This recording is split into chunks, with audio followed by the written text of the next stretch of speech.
was October 4th, 1957, when the Soviet Union about to launch the first rocket to the sky, called Sputnik. The whole world were watching while photographers are taking the last photos for this historical moment. It was just seconds before launching. 5, 4, 3, 2, 1.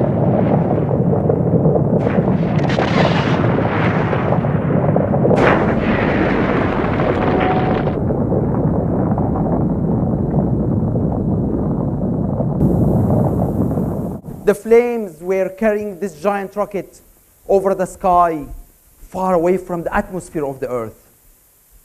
It was flying to the darkness of the space. And when this giant rocket reached the outer space, its casing opened, and the 4 antenna satellite came orbiting around the Earth for the first time like another moon. And you can start hearing this radio sending the signals to the Earth. We have entered the space age. The world changed after Sputnik. Nothing like it was before. It's completely new and different world. And American, they were shocked. They were surprised. They were confused. They asked themselves, what happened? And what can we do right now? It's a very important question for them to say why this happened. And if we can see America at that time, American, they were living the best of life. They had homes, cars, they bought modern TVs and appliances, and science were focusing on creating a better consumer life. They were focusing on creating gadgets, creating machines, creating products. And after Sputnik, they said, we need to change that. We should think about breakthrough innovation. We should understand how can we come up with the technology of the future, not just waste the time of our scientists on creating something for our consumers. And everything changed. And when everything changed, is when they decided to go and create a new agency, which is called DARPA, Defense Advanced Research and Project Agency. And this agency came up with a new, completely different approach, a new way of thinking about conducting business. The main way of conducting such agency is by surprising with the world, by creating new surprises, because if they will not do that, someone will. And their ideas were focusing on creating short-term projects by gathering experts from academia, experts from the industry, and give them a specified problem for them to solve over a short period of time. That was the best format for them to be able to create something great like the internet. As well as they give them the independent, a way for them to do business. Independence is a great way for any organization to give a team the chance to take bold risk and to run their own project for them to create something that maybe will kill their main product. Look what Samsung did when they decided to create a special team for them to launch new things that will compete against Apple outside of their traditional environment. And look what happened to Kodak when they killed their project of digital photography in their house before it's launched. So creating innovation is all about having the right model for you to be able to do this. At the same time, it's very important to do it in the right way. Are you doing innovation for the sake of innovation, just because you have curiosity and you want to really achieve knowledge, understand what's going on, and solve the scientific problem, and you don't apply it in real life? So you have amazing innovation you came up with, and after that you can't find actual solution for customers to generate and selling it to generate money out of it. Or you are focusing on an opposite way of creating solutions without understanding the underlying scientific problem. What you need to focus on if you are thinking about creating technological and scientific innovation is focusing on Bester's quadrant. focusing on how can we create an innovation that is actually going to solve and understand the underlying scientific problem, while at the same time have an actual application that will generate money. What about disruptive innovation? We thought TV is there. TV is there to last. What happened to TV? Got destroyed. Why? Because with disruptive innovation, we focus about creating something different, not just better. What about the internet? We thought it's there. After that, killed. No one is using tablets or laptops for internet. Disruptive innovation is creating something different that will make us move forward, rather than creating a better technology or a cheaper way of implementing something. Now the phone is controlling everything. We are in the mobile age. What about growth? When we are trying to grow, and which is the most important factor for any organization to survive, they need to understand that they need to find profitable growth. So many organizations, they thought in the old days that we can grow by having money, by acquiring other companies. We can acquire more companies. Now we are a big company. Now we can control the market. And we know all this merger and acquisition and what happened with it. Some other companies, they thought about launching new products. Some other companies, they thought about expanding to new markets. The main question for the CEO, for the top management of any organization, what are the strategies that they are following to expand? If we think about the organization as the core, and when they are trying to expand, are they doing diversification by buying something not related to their core business? Or they are focusing on creating extensions? It's a very important question. Let's go over some strategies. All of us, we know what happened when globalization came. We said globalization is going to be the new big thing. Now with the globalization, we have a free trade. We have open financial market. So we can move production to countries like China, where production is cheap. We can move services to countries like India, where services are available at a lower cost. At the same time, we can go and create the products that we used to sell in US and Europe at 50% of the quality, at 15% of the price, and sell it to the developing countries. Developed countries thought they can control the market in the developing countries by creating products that's customized for them. But what happened? So many of these initiatives gain, these companies gain a lot of money, but at the end, some of the companies understood that the world is actually not flat. We are not living in a flat world. Globalization came to an end because companies missed a very important point, that the developing countries actually are not going to go through the same stage of development as the developed countries. Developing countries are going to pass by these stages, and they are going to jump into the future because they don't have the infrastructure that's holding the developed country back. And came up with a reverse innovation, which is taking the products that they created in India and China. For example, GE created the heart scanner. And this heart scanner was selling in US about $2,000 to $10,000.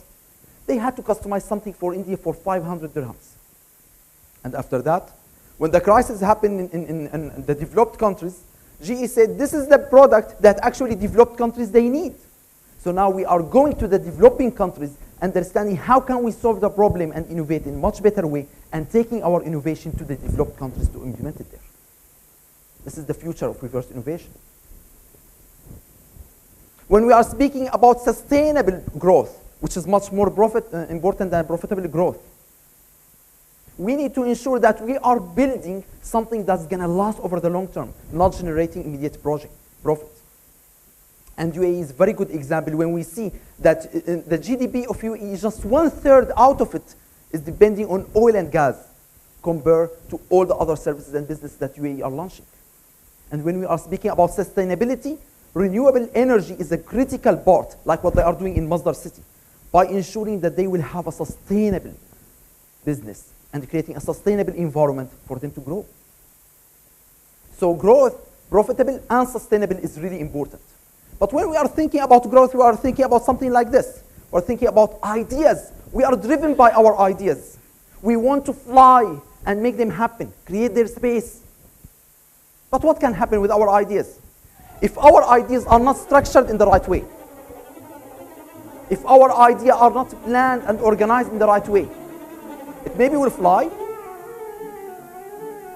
but is it going to go outside the atmosphere of the Earth? Is it going to achieve it to the space? If our idea is not structured in the right way, maybe it will collapse.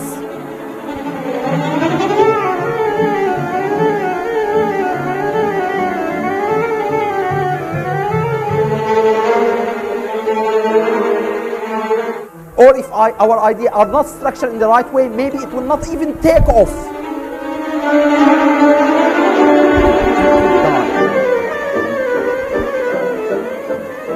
How many ideas are in the world are buried here?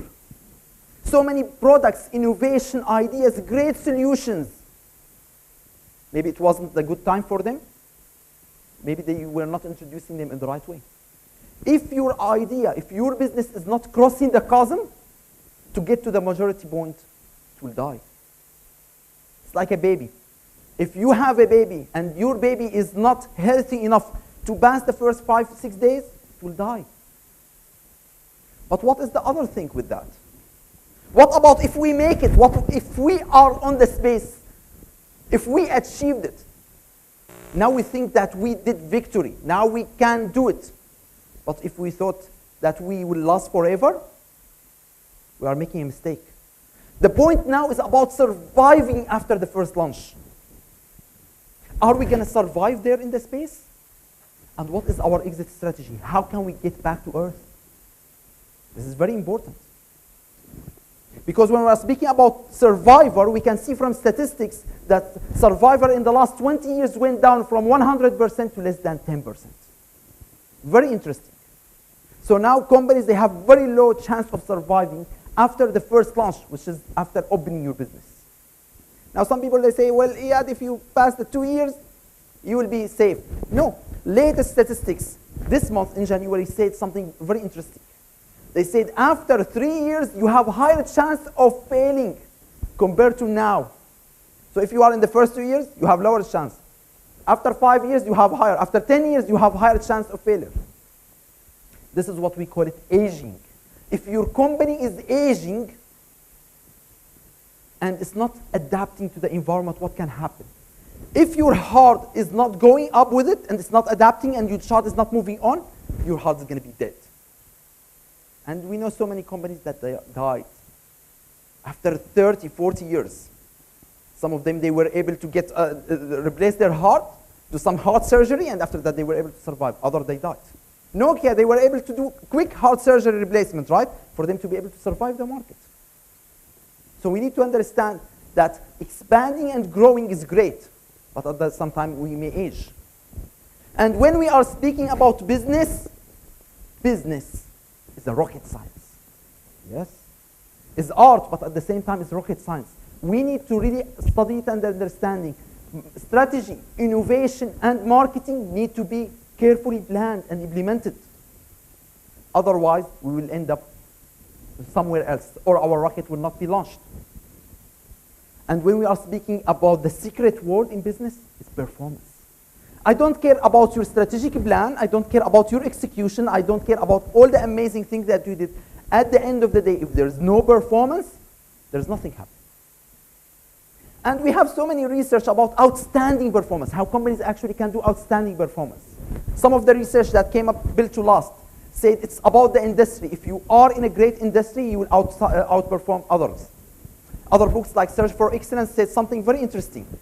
If you have the right processes, you have the right team, you have the right core, you will be able to make it. But I don't agree with that. Because it's not about how attractive your industry. And the recent research showed that. In any industry, even in an industry that it's not attractive, like Circus du Soleil were able to break through. It's not about how big your ship, because small companies, especially now, are killing dinosaurs who are in the market. And it's not about who will come first. So many companies who came later, they were able to go through the market. It's about how you do your strategic planning. And this is very important, how you do your strategic planning. Currently, CEOs, executive top management are sitting in the room thinking about strategic planning, and they are doing something like this. They spent 45 minutes discussing what happened last year. So they said last year, we did some profit, we had some challenges, these are all the problems that we faced. And they spend the rest 50 minutes in the meeting discussing about our goals for next year, and not just for next year, for the next 10 years maybe. Our new initiative, new project, new goals. And at the end, this is what they say. We have 10 minutes left, guys. What is about our strategy to implement it? How can we make it happen? We don't have time. Let's send our goals to the management and let them figure it out. This is what we want from them. Are we doing that in our organization? Where is the top management showing us the strategic planning for us to follow as a management to achieve our goals? It's a very important part. At the same time, when we are speaking about top management and CEOs, when they are going on their retreats, playing golf, and chatting about the future of the business, what they are talking about. Let's take a very good example from golf. How many of you are golf players? No one in the room. Great. They said less than 10% of the population, usually they are golf players. So if I'm a CEO of a company and I'm telling you, well, we are targeting a market where we have just less than 10% of the market are golf players. And we have 90% they are not golf players. Would you agree with me that it's much better to target the 90% that they are not golf players? Or do you think I'm crazy? These are not golf players. What are you going to sell them? Golf clubs? And I would say, yes, this is what can happen. Why? Because we need to understand the core business of golf. Why you don't play golf? Here in the room, no one said, I play golf. Because when you hit that ball with the club, maybe the ball will not go anywhere, just go a couple of centimeters, or maybe it will go somewhere, but it will not go close to the hole. That's the biggest issue. Very simple. If I'm a company and I'm a creative, I create a club that will do something very simple. That will take the problem and create a solution. If I give you a club that you use it and you will hit with it, and it will send your ball 2.5 miles, would you buy that club? 2.5 miles. It's more than Guinness World Record. Yeah, you can do that on the moon. If you go on the moon, any club, whatever ball you will hit it, you will get 2.5 miles. But we are not on the moon, we are on Earth. So what happened? A company like Callaware came with a new idea. They created a special club for non-golf players. And they said, if you use it, if you hit the ball, it's going to go far away, close to the hole, somewhere. And at the same time, you'll be happy because you see that you can hit the ball. And they were able to sell a lot of it, make a lot of profit, capturing the 90% of the market compared to their competition fighting over the 10%. And that's a very important idea. How can you go back to your business and targeting who? Targeting aliens, non-customers, the people who are not doing business with you, and make them your customers. This is blue ocean strategy. When we are speaking about blue ocean strategy, it's all about understanding that most of the market are not customers. Some of them, they use your services, but they are going to quit soon because they don't like it. Some of them, they rarely use it, or they refuse to use it. They don't want to use it. Some of them, they don't know about your services. Capturing the non-customers will create blue ocean for your business. Will create a market that no one is there, no sharks to compete. So you'll be winning the market. What about winning the market? What is this opening of relationship with the customer? The first impression, how can I go to this customer and approach them? And after that, how can I make them fall in love with your products and services? And on the way, there are sometimes some disappointments. But if you don't handle it in the right way, what's going to happen? Disengagement, and customers will leave you. Executives who are sitting at the top of the table in executives' rooms, they don't see customers, they don't interact with customers, and they don't understand that what is important is relationship. Business is relationship, especially in this market. It's all about having this close relationship with your audience, understanding their needs, and meeting them. And what about the most important strategic question that now we should ask? Many people, when they are thinking about growth, they are asking this question: what else can we make? More laptops, more phones, more applications, more solutions, more services. But that's the wrong question. Because the question that we need to ask is this: is what else can we do for our customers? how can we connect with our customers more rather than creating more gadgets for them to buy? How can we introduce our product to them in an easier way? And why is that? Because currently we can see there is a tilt, there is a shift in the market. We are shifting from upstream activities to downstream activities. Producing the product, delivering the product, the research and development of the product representing a very small percentage of the actual cost of this product. Most of the cost is going to marketing. Most of the cost is going to creating this and maintaining this relationship with the customer. And this is where we really actually need to innovate. We don't need to create a new innovative product. We need to innovate how we are actually marketing this product to customers. And what about evolution? Do you think technology, do you think innovation will create the evolution? No.